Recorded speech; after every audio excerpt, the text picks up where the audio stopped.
Consumer point of വ്യൂവിൽ ഏറ്റവും frequent ആയിട്ട് വരുന്നൊരു ക്വസ്റ്റ്യൻ ആണ്. എസ്പെഷ്യലി പുതിയ ടയർ മേടിക്കുമ്പോൾ അല്ലെങ്കിൽ ടയർ ഫിറ്റ് ചെയ്യുന്ന സമയത്ത് എല്ലാവരോടും ചോദിക്കുന്ന ഒരു ചോദ്യമാണ് നൈട്രജൻ ആണോ ഫില്ല് ചെയ്യുന്നത്.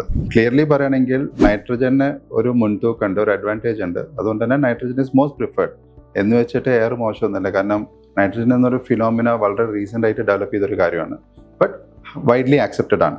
ഇപ്പം നൈട്രജൻ്റെ ബെനിഫിറ്റ്സ് എന്ന് പറയുമ്പോൾ ലോങ് ഡ്രൈവ് പോകുന്ന ഒരാളെ സംബന്ധിച്ചിടത്തോളം അയാൾക്ക് ഹീറ്റ് റെസിസ്റ്റൻ്റ് ആണ്.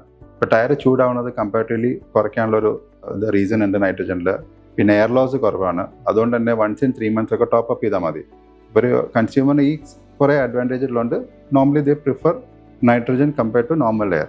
അതുകൊണ്ട് നോർമൽ എയർ യൂസ് ചെയ്യേണ്ട അല്ലെങ്കിൽ ബുദ്ധിമുട്ടൊന്നുമില്ല, but this is most preferred. We also recommend നമ്മളിപ്പോൾ ന്യൂ ടയർ ഫിക്സ് ചെയ്യുകയാണെങ്കിൽ നമ്മൾ അതിൽ എല്ലാവർക്കും ഫ്രീ ഓഫ് കോസ്റ്റ് നൈട്രജൻ തന്നെയാണ് ഫില്ല് ചെയ്ത് കൊടുക്കുന്നത്. അതിൽ പ്രത്യേകിച്ച് കസ്റ്റമർ ചോദിക്കേണ്ട ആവശ്യമൊന്നുമില്ല. So that is basic difference between nitrogen and air.